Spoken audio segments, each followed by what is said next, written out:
आइए अष्टम स्कंद में प्रवेश करते हैं। अष्टम स्कंद में 24 अध्याय हैं, मनवंतरों की कथा है। सबसे पहले भगवान ने यहाँ पर श्री हरि अवतार धारण किया। परीक्षित ने कहा कि ये श्री हरि अवतार क्या होता है, हमने तो आज तक कभी सुना नहीं।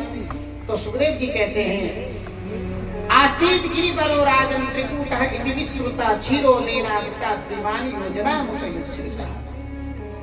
हे राजन, एक त्रिकूट नाम का पर्वत था। आसीत भूतकाल का प्रयोग किया। आसीत ये भूतकाल में चला गया। बोले आसीत गिरिवरो राजन त्रिकूटा इति विश्रुता क्षीरोदेनावृता श्रीमान योजना मुतयुच्छ्रिता। एक पर्वत था, त्रिकूट नाम का पर्वत। उस पर्वत में एक मतवाला हाथी अपने बाल बच्चों के साथ में रहता था। उसी पर्वत के नीचे एक जलाशय था, सरोवर था। गर्मी के समय हाथी अपने बाल बच्चों को लेकर के सरोवर में प्रवेश करता है। उस सरोवर में एक मगरमच्छ ग्राहा भी रहा करता था। बहुत ही बलशाली था। ग्राहा ने पैर को पकड़ लिया और हाथी को खींचता हुआ जल में लेकर के गया। संसार में 3 प्रकार के जीव होते हैं, जलचर, थलचर और उभयचर। जलचर जीव वो होते हैं जो जल में ही रह सकते हैं, जल से बाहर निकाल दोगे तो मर जाएंगे। जैसे मछली, मछली को बाहर निकाल दोगे तो क्या होगा, जल से बाहर निकाल दोगे तो थोड़ी देर में मछली राधे राधे हो जाएगी। क्योंकि मछली जलचर जीव है जो जल में ही रह सकती है। आप और हम सभी थलचर जीव हैं। थल माने पृथ्वी में रह सकते हैं। 5 दिन जल न मिले तो जी सकते हैं, परंतु 5 मिनट जल में डूबेंगे तो नहीं जिएंगे। अगर कोई 10 मिनट जल में डूब जाए तो क्या होगा अजी, क्या होगा? अब डूबने वाले को नहीं पता कि क्या होगा। उनसे पूछो क्या हो रहा है, जो बैठे बैठे बाहर हो रहे। जो कुछ हो रहा है तो उनको हो रहा है। डूबने वाला तो डूब गया, चल दिया, उसको क्या पता कि क्या हो रहा है। क्योंकि आप हम सभी थलचर जीव हैं। 5 दिन जल न मिले तो हम जी सकते हैं, परंतु 5 मिनट हम जल में डूब नहीं सकते, रह नहीं सकते। आप और हम सभी जलचर जीव हैं। और एक होता है उभयचर, जो जल में भी रह सकते हैं और थल में भी रह सकते हैं। जैसे मेढक, सर्प, मगरमच्छ, ये सब क्या है, उभयचर। ये जल में भी रह सकते हैं और थल में भी रह सकते हैं। मेढक है, सर्प है, मगरमच्छ है, ये सब। अब मैं क्या कहना चाह रहा हूँ समझ गए होंगे। हाथी जलचर जीव नहीं है, थलचर जीव है। मगरमच्छ जलचर भी है। इसीलिए जलचर होने के कारण से मगरमच्छ का जो ग्राह का बल है बढ़ता जा रहा है, हाथी कमजोर होता जा रहा है। बाल बच्चों ने बहुत प्रयास किया हाथी को निकालने का, परंतु सफल नहीं हुए। अंत में सबने छोड़ छाड़ दिया। हाथी डूबने लगा तो भगवान को स्मरण करने लगा। नमो नमस्ते अखिल कारणाय निष्कारणाय अद्भुत कारणाय सर्वागमनाय महर्णवाय नमो कबरगाय परायणाय। हाथी ने बड़ा दिव्य स्तुति किया। भगवान प्रकट होते हैं, सुदर्शन चक्र लेकर के आते हैं। हाथी के सूंड को पकड़ करके बाहर निकाला। मगरमच्छ भी बाहर आया। भगवान ने सुदर्शन चक्र से उस ग्राह का भगवान ने उद्धार किया है। इस तरह से अपने प्रिय भक्त हाथी को बचाने के लिए भगवान ने जो अवतार धारण किया था, उस अवतार का नाम श्री हरि अवतार है। ये परीक्षित, इस तरह से भगवान ने श्री हरि अवतार धारण किया है। आगे चल करके यहाँ पर देवगण और दानवों के बीच में आए दिन खटर पटर होता था। एक बार देवगण रोते रोते भगवान विष्णु के पास पहुंचे। प्रभु, हम लोग आए दिन लड़ते भिड़ते रहते हैं। तो भगवान ने कहा तो हम क्या करें, तुम लोग दोनों भाई भाई हो, एक ही बाप के बेटे हो। माई तो अलग है, तुम भी कश्यप के बेटे और वो भी कश्यप के बेटे। हमारे लिए तो सब बराबर है। अगर तुम लड़ते रहोगे तो मरोगे भी। हमारे पास एक उपाय है कि सागर मंथन करो, अमृत पी लेना, चाहे कितने भी लड़ोगे मरोगे नहीं। तो यहाँ पर नागराज वासुकी को अमृत का आश्वासन दिया गया। तेनागराज मामंत्र फल भागेन वासुदेव परिवीय गिरौ तस्मिन् नेत्रमब्धिं मुदान्विता।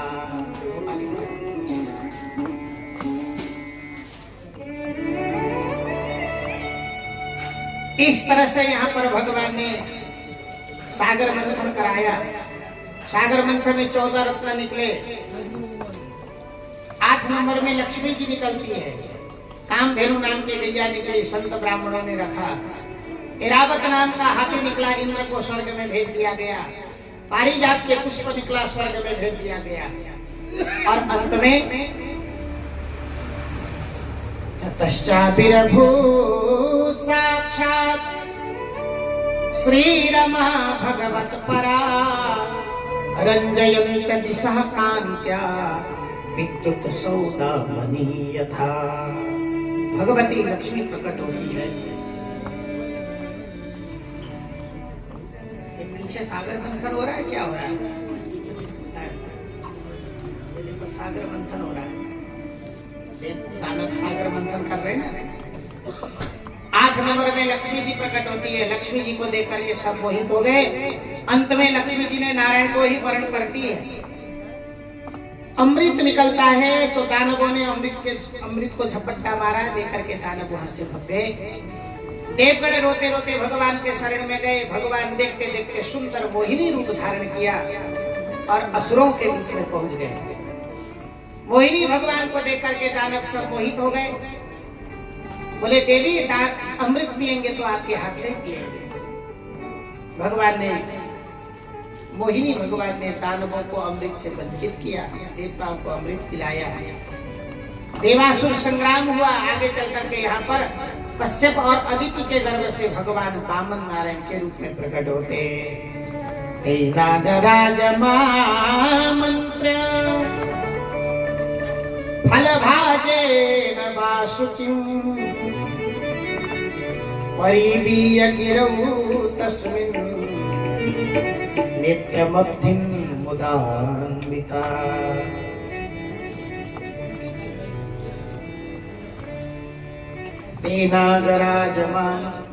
इस तरह से यहाँ पर भगवान वामन भगवान प्रकट होते हैं।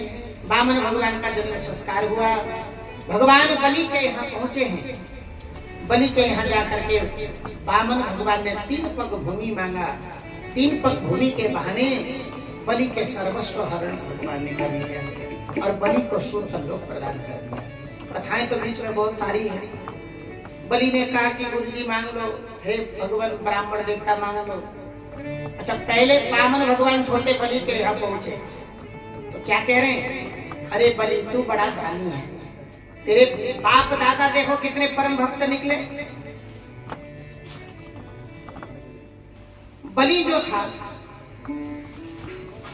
वो प्रहलाद जी के वंश में इसका जन्म हुआ था। बाणासुर देखो तुम्हारे पूर्वज देखो प्रहलाद जी कितने भक्त हुए। वामन भगवान बाप दादा के बात कर रहे थे। आदमी 1.5 फुट के और बाप दादा के कर रहे हैं। शुक्राचार्य जी को डाउट हो गया। शुक्राचार्य जी ने देखा कि ये है कौन? आदमी तो बिल्कुल 1.5-2 फुट का और बात कर रहा है बाप दादा के। ध्यान लगा करके देखा तो शुक्राचार्य जी समझ गए। शुक्राचार्य जी ने कहा सावधान बलि, एष वैरोचने साक्षात भगवान विष्णुरव्यया कश्यपादितेर्जातो देवानां कार्य साधक। ए बलि सावधान, ये और कोई नहीं है। एष वैरोचने साक्षात भगवान विष्णुरव्यया, ये तो साक्षात भगवान विष्णु है। सावधान रहो।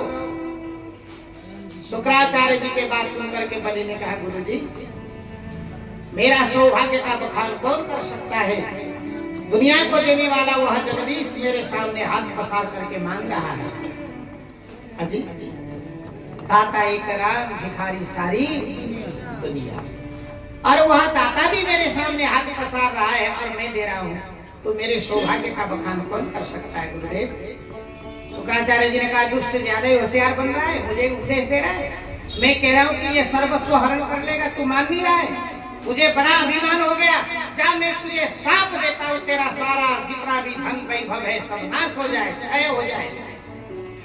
बलि बड़ा होशियार निकला, गुरु जी ने तो साप दे दिया, अब मेरा धन तो क्षय होगा ही होगा।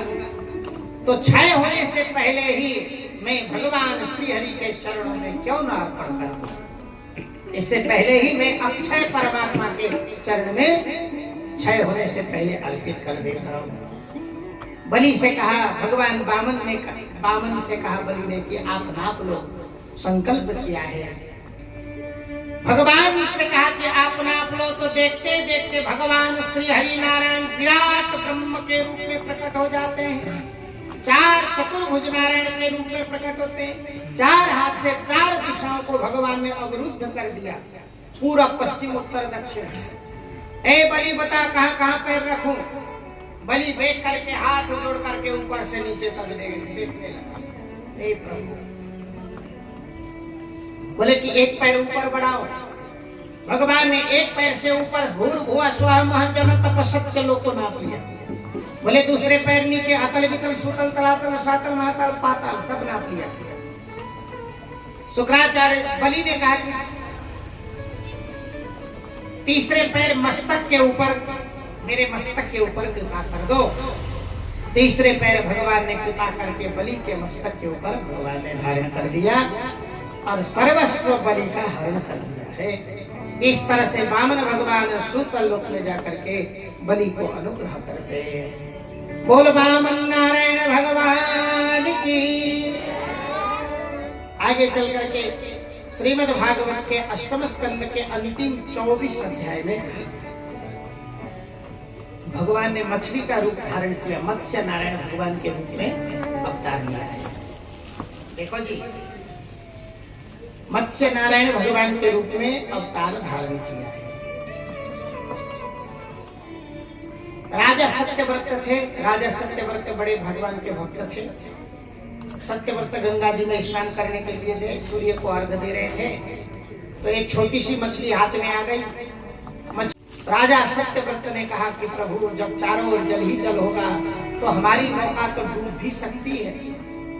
तो भगवान ने कहा कि हम उस समय मछली के रूप में अवतार लेंगे, तुम नौका को ले जाकर के हमारे में बांध दो। तो हम कहाँ बांधेंगे मछली में? बोले कि भगवान ने कहा कि हमारे नाक में से एक सींग पैदा होगा। अगर हमारे नाक में से सींग आ जाए तो समझ लेना ये मत्स्य भगवान ने अवतार ले लिया है। तो तुम ऐसे ही करना। ठीक 7वां दिन हो गया, चारों ओर संसार प्रलय हो गया, जल ही जल हुआ। 7 दिन में राजा सत्यव्रत ने औषधि अनिल दवाइयों को सुरक्षित रखा था। पोटली बांध करके वो भी नौका में चल गए सप्तऋषियों के साथ में, और औषधि इत्यादि को बीच को सुरक्षित किया। इस तरह से भगवान ने राजा सत्यव्रत को दर्शन दिया और मछली के रूप में, मत्स्य नारायण के रूप में भगवान ने अवतार लिया। ये सभी कथाएं श्रीमद् भागवत के अष्टम स्कंद के 24 अध्याय तक की कथा है। अब यहाँ से हम नमस्कंद में प्रवेश करते हैं। नमस्कंद में भी 24 अध्याय हैं। 12 अध्याय तक सूर्यवंशी राजाओं की चर्चा है। बाद के जो 12 अध्याय है वो चंद्रवंशी राजाओं की चर्चा है। सूर्यवंश में भगवान राम आते हैं और चंद्रवंश में भगवान श्री कृष्ण आते हैं। इसीलिए भगवान राम को सूर्यवंशी कहते हैं। क्या कहते हैं? सूर्यवंशी। और भगवान श्री कृष्ण को चंद्रवंशी। क्या कहते हैं?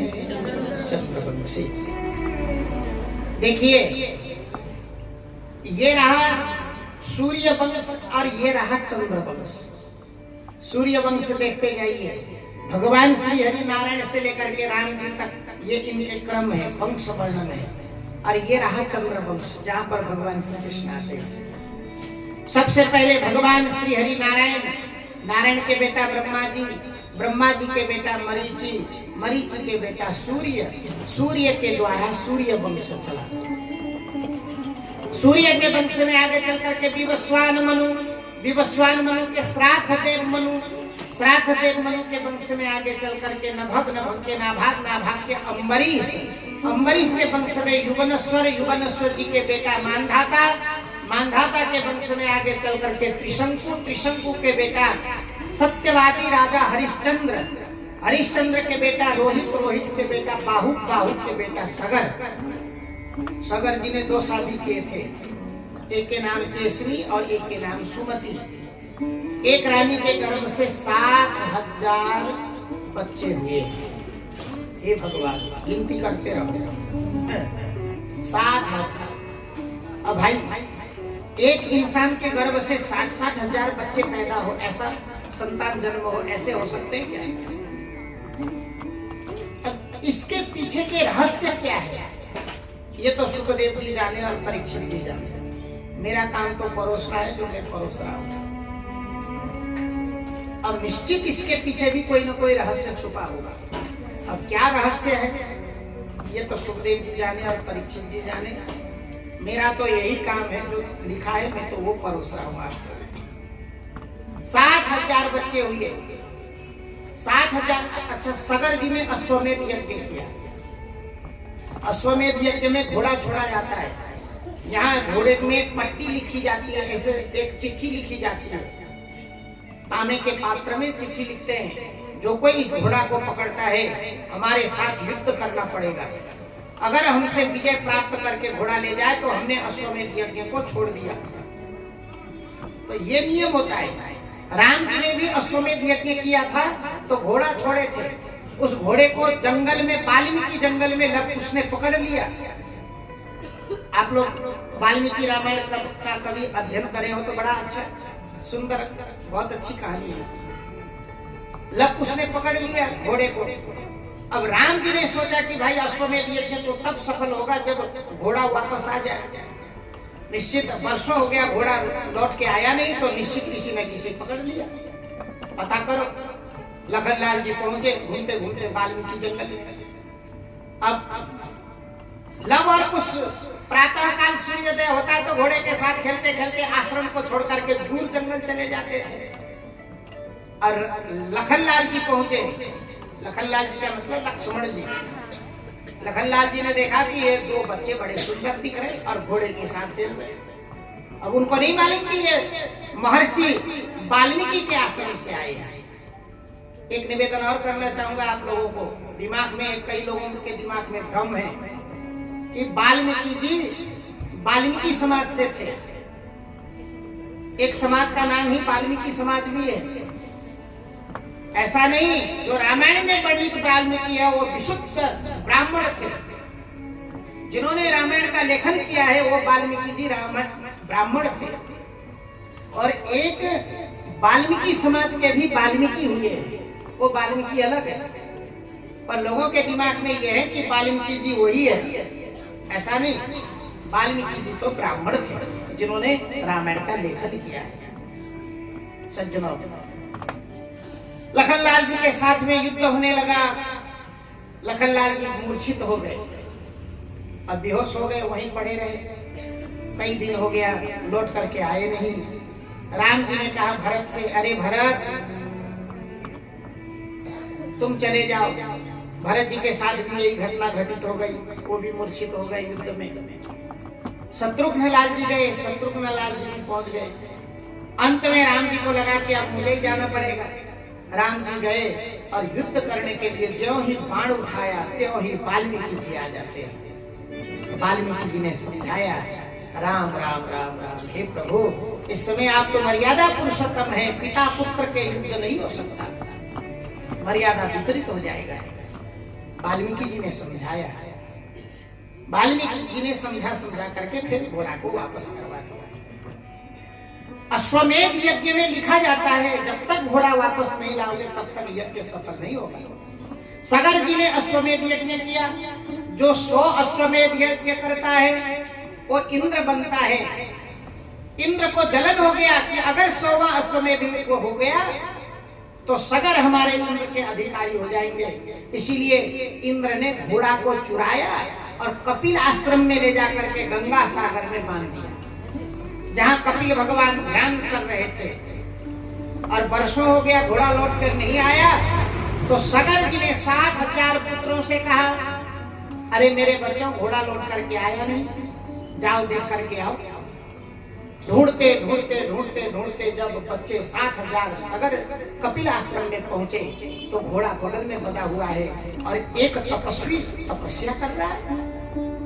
लाल पीले हो गए, ए तपस्वी, घोड़ा ला करके यहाँ बांध दिया और तुम तपस्या करने लगे, हमसे युद्ध करो। तपस्वी का काम ये युद्ध करना नहीं है, तो तुमने फिर घोड़ा क्यों बांध लिया? अब उनको क्या मालूम कि इंद्र ले जाकर के बांध के रखा है। उल्टा सीधा बकने लगे।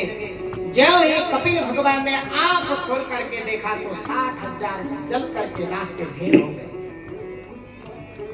अब लौट करके जब आए नहीं तो सगर जी के एक रानी के गर्भ से 7,000 जो जल के राख हो गए, तो दूसरे रानी के गर्भ से एक बेटा हुआ, उसका नाम है असमंजस।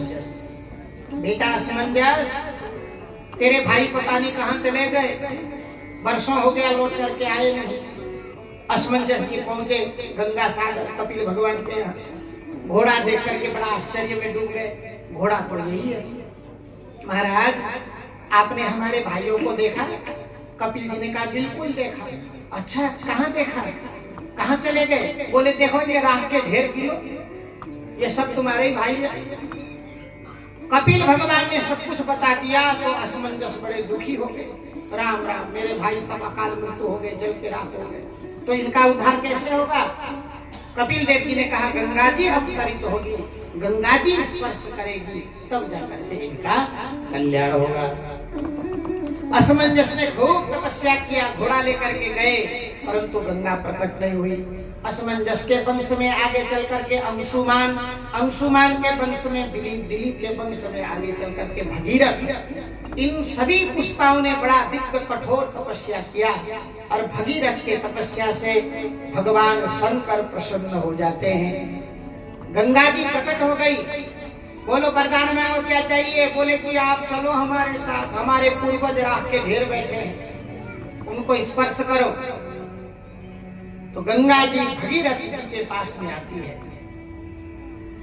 गंगा जी को अभिमान हो गया, जब मैं आऊंगी तो मेरे बेग को कौन धारण करेगा? मैं तो रसातल में नीचे चली जाऊंगी स्वर्ग से जब आऊंगी। तो जाओ भगवान शंकर के तपस्या करो, भगवान खुश हो जाएंगे तो मुझे बुलाना। अब भगीरथ शंकर जी को तपस्या करने लगे। शंकर जी ने कहा कि गंगा को इतना अभिमान हो गया, जाकर के कह दो वो प्रकट हो जाए। आप तो गंगा जी प्रकट हो जाती है। भगवान शंकर ने अपने जटा को खोल दिया। एक जटा में ही गंगा जी, उसी में भगवान शंकर ज्यों-ज्यों गंगा आगे बढ़ रही है त्यों-त्यों भगवान उसी जटा को लपेटते जा रहे हैं। वर्षों वर्ष हो गया गंगा जी भगवान शंकर के जटा से निकल ही ना पाई, सारा अभिमान दूर हो गया। भगीरथ ने कहा, प्रभु हमारे बाप दादा मर गए तपस्या करके करके, तब कहीं जाकर के मैं गंगा जी को प्रकट कर पाया, और आप तो एक ही कृपा करो, गंगा जी प्रकट कर दो।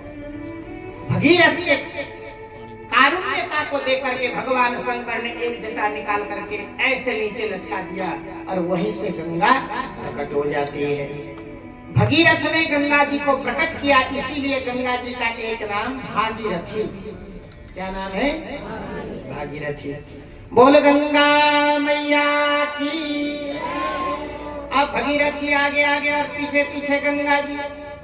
कहाँ जा रहे हैं? सगर आश्रम में, कपिल भगवान के आश्रम में। बीच में एक जन्हू नाम के ऋषि थे। क्या नाम था? जन्हू नाम के ऋषि थे। गंगा जी को अभिमान हो गया, बाबा जी के कुटिया को भी बहा के लेके जाती हूँ। तो जन्हू ऋषि के कुटिया को भी बहाने लगी। जन्हू ऋषि ने कहा, ए भागीरथी, ए गंगे, होश में आ जा, अपने रास्ते ना उधर से, मेरे कुटिया को टच की तो ठीक नहीं होगा। गंगा जी को अभिमान हो गया। गंगा जी ने सोची कि बाबा जी को लेके चलती हूँ। इतने गुस्से में आ गए जन्हू ऋषि, 3 आचमन में पूरे गंगा जी कतार गए, पूरे गंगा जी पी गए। अब भगीरथ तो आगे आगे जा रहे थे, उनको तो यही है कि पीछे पीछे गंगा आ रही है। पीछे लौट करके देखा तो धूप, धूल उड़ रही है।